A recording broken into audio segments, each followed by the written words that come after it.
Welcome to this session on making decisions in public health. This is our last video lecture in the module, Learning in Public Health. Let's start off by reflecting on how people think. Stanovich and West, who are both psychologists, refer to System 1 and System 2 thinking. System 1 thinking works automatically and very quickly, with very little or no effort and almost no control. These are mental activities that are intuitive and fast, and we use that kind of thinking most of the time to make quick decisions. And actually this thinking is part of our survival programming. A simple example of System 1 thinking is 1 plus 1. I bet you could not stop yourself from answering that question. Other examples are realizing that one object is closer to another, or recognizing the expression on someone's face. System 2 thinking requires effort. For example, the answer to 1 plus 1 is an automatic response that popped into your head. But a sum such as 43% to 500 will need many of us to pause and work it out, either mentally or on paper. For this kind of calculation, System 1 calls on System 2 thinking for help. A key concept here is that we can do several things at once, but only if they are easy and do not require much thinking effort. So we tend to spend most of our time in System 1 thinking.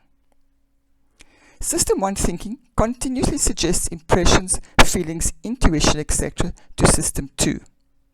System 2 is supposed to provide a critical review of the information, but System 2 thinking is lazy because the brain uses a lot of energy. And in most cases, System 2 just endorses System 1 impressions, and as such, these impressions become beliefs. This leads to cognitive biases. A cognitive bias is when individuals create their own subjective reality from their perception of reality. An individual's personal construction of reality, not the objective reality, then dictates their actions. Once you know this, then it becomes very clear why fake news is so powerful. As an inspiring public health professional, this is important to be aware of because everyone has got cognitive biases. Trying to persuade people to change behavior and their opinions is therefore quite difficult. What we then try to do as public health professionals is to try to prove our case with statistics. But people struggle to think statistically. Let's look at a case study from the book called Thinking Fast and Slow by Daniel Kahneman. In a study of 1,662 schools in Pennsylvania, they showed that 6 of the top 50 schools were small schools. Based on these results, an American-based philanthropic institution invested $1.7 billion in creating small schools, and this was often achieved by splitting large schools. They were rapidly joined by 6 other large foundations. The conclusion made intuitive sense as we can visualize why smaller schools would produce better academic results, because smaller classes mean more individual attention. In reality, if you look at the data, you will find that smaller schools were also amongst the poor performing schools, and in the full data set, the larger schools had a better educational outcome due to being able to offer more subject options to students. The bottom line is we are bad at this kind of thinking due to our preference for System 1 thinking. Only those trained in statistics can interpret statistics correctly. There is significant cognitive bias in this example that hampers people from applying facts. We all believe that smaller schools are better.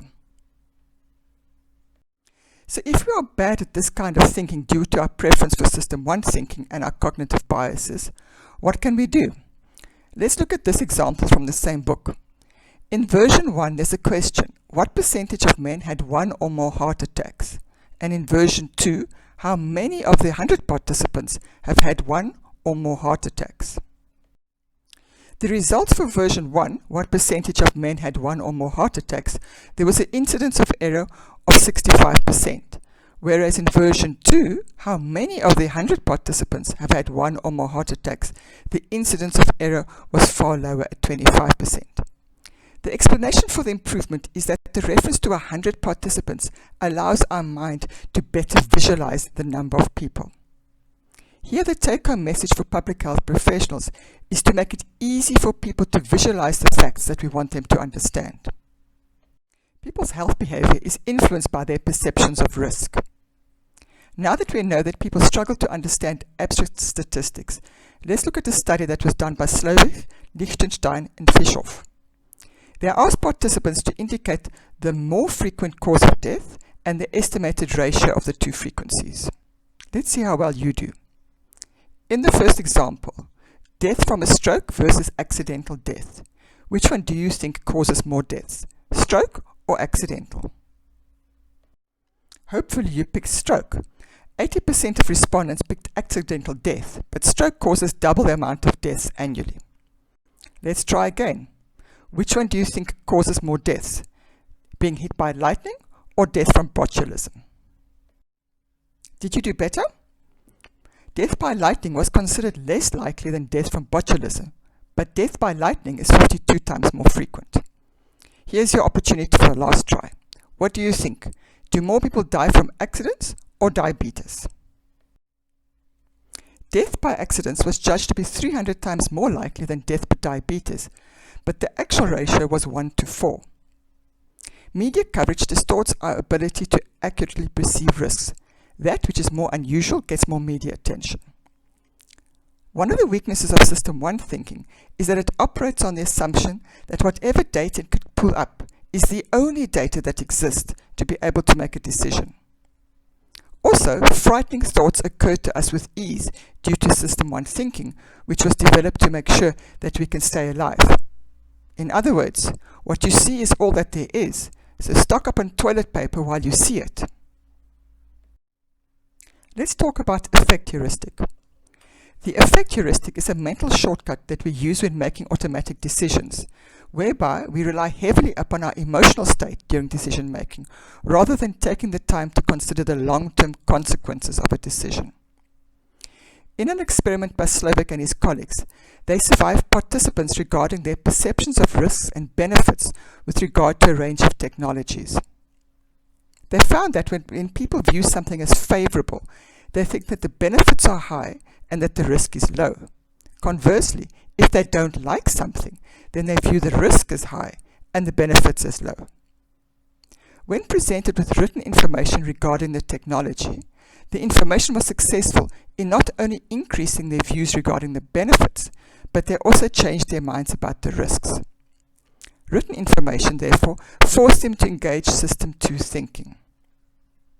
The research that was done focused on technological interventions, but the same applies to public health interventions and public health policy. The fact that people do not take the time to consider long-term consequences is very obvious in human behaviors such as unprotected sex, substance abuse, overeating, and so on. Now that you know about the effect heuristic, you can see how policies can be influenced by irrational concerns of the public and populist views. There are two views about this in policy. Firstly, that policy is an expression of power, and policymakers need to address the concerns of the public, even if those concerns are irrational. And secondly, experts need to influence policy based on evidence. Which view do you think is best? And how do you think an expert differs from the public? So what are the practical implications for decision making? Firstly, be aware that everyone has cognitive biases. Secondly, acknowledge that different people reach different conclusions from the same evidence, and that depends on what's most important to them. And thirdly, politicians and policymakers need statisticians and public health professionals to decode evidence. How can a public health professional use cognitive bias and effect heuristic to design an intervention program, for example?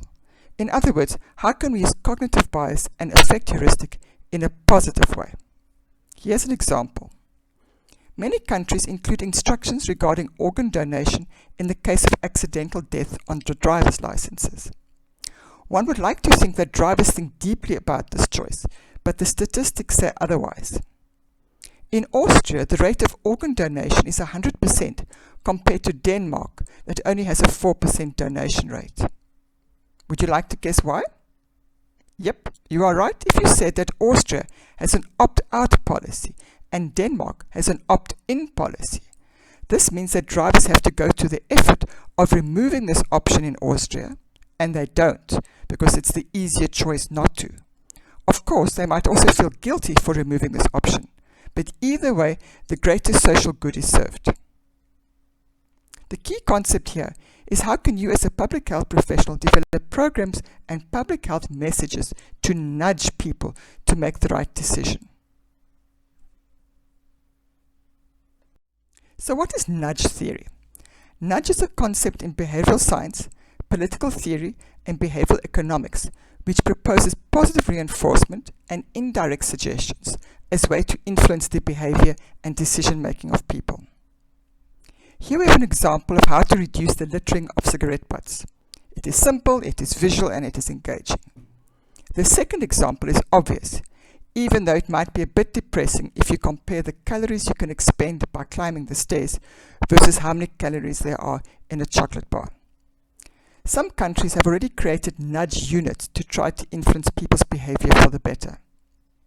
Nudge theory is something that public health professionals should use in their daily practice. We also use experts and tools to inform our decisions, and we'll look at one in the next slide. We use tools in public health to help us make decisions, but remember to interpret this for non-experts. Decision tree analysis is one of the tools that you can use to help you make a decision. It is a scientific, quantitative method which shows likely outcomes and financial consequences of a decision. We are not going to discuss this type of analysis in detail today, only that you should be aware of the presence of these kinds of tools. The decision tree shows decision points which are represented by squares. These are the alternative actions that can be undertaken for the experimentation. These decisions are followed by chance points, which are the uncertainty points. These are represented by circles, where the outcomes are dependent on the chance process. Thus, the probability of occurrence is assigned to each chance point. The weakness is trying to replace the probabilities, which are the uncertainties, by a number from 0 to 1. For example, if a person is willing to tolerate a 20% chance of dying to avoid another outcome, then that outcome has a value of 0.8 or 80%. You might also have an ethical dilemma when you use this tool, because sometimes you could increase inequities. For example, poor people might put a low value on a particular expectation, but rich people might put a high value for a small gain as they have far less to lose. Another tool that you can use to decide whether to implement a particular intervention is called a cost-utility study. But don't forget that evidence from your decision tree analysis or your cost-utility study can still be ignored despite all your best efforts. As public health professionals, you will need to engage your system 2 thinking to overcome this particular problem. If you want to know more about the concept of nudge, Google nudge units. And if there's a book you'd like to read on holiday, I highly recommend the book called Thinking Fast and Slow by Daniel Kahneman. Thank you for joining me in today's session. See you soon in one of the other modules. Bye.